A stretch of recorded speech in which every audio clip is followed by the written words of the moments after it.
জান্নাতে খাবারগুলো কে বানিয়ে দেবে?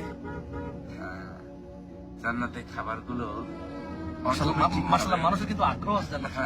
এটা ভালো, আলহামদুলিল্লাহ। এই ভাই আপনারা যে প্রশ্ন করতেছেন এটা কিন্তু আমার খুব ভালো লাগতেছে, আগ্রহ আছে। জান্নাতের খাবারগুলো তৈরি করার কথা নেই, পরিবেশন করার কথা আছে। পরিবেশনের কথা আছে যে পরিবেশন করবে হচ্ছে যে বিলদানুম মুখাল্লাদুন, যারা চিরকিশোর।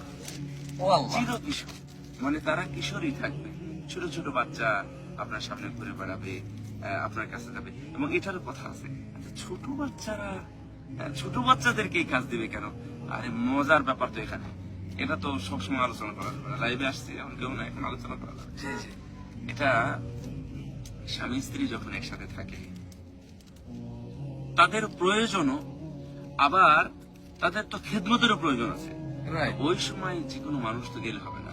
ইয়া আল্লাহ, সাহ, সুবহানাল্লাহ। আল্লাহর জন্য এই বিলদানুম মুখাল্লাদুন ইয়াতুফুন আলাইহিম বিলদানুম মুখাল্লাদুন বিআকওয়াবি ওয়া আবারিক ওয়া কাসিম মাইন, এসব দিয়ে তারা এমনকি স্বামী স্ত্রী যেখানে আছে সেখান পর্যন্ত ঢুকে যেতে পারবে, যেটা তাদের কাছে এটা তাদের কাছে মানে আমি আবারও বলি, আপনারা অনেক জায়গায় জান্নাতের বিষয় শুনেন যে সেখানে চিরকিশোর, মানে চিরকিশোররা সেবা যত্ন করবে।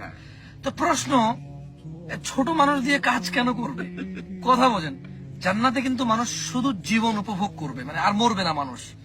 যেহেতু সে সেখানে শুধু উপভোগ আর এনজয় করবে, স্বাচ্ছন্দ্য, মানে সে শুধু আল্লাহর নিয়ামত আর নিয়ামতে পরিপূর্ণ থাকবে। সো যেহেতু ওখানে স্বামী স্ত্রী থাকবে, তারা হুর থাকবে, সে থাকবে, সো তার পার্সোনাল সময়, মানে ওই সময় যে কেউ তো আর সেবা করতে পারে না।